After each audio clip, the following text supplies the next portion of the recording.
Hi there, Trey with Analytics 8. I was working with a client on building out a mapping solution and quickly found that they had some dirty data. I thought I'd show you what I found and what I did to address the issue. So let's get started.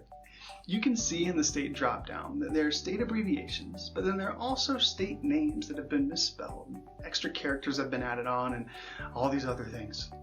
These types of issues would be easy to fix. I could simply select those states that had been misspelled, export a list of the addresses with the misinformation, and then pass it along to the business owner to update the source system.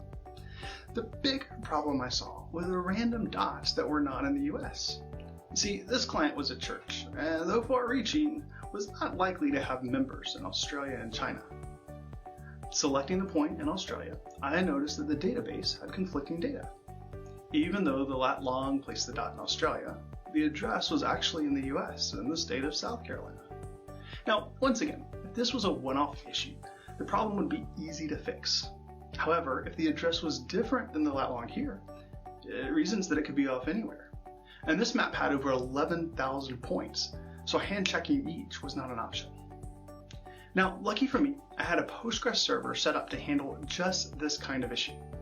A few simple SQL statements told me that the lat long the database held matched the postcode the database address contained. It turned out that in addition to the obvious errors, I found about 20 others that were incorrect as well. This led us to discover that certain users were making updates to the database and skipping the process of re-geocoding the points.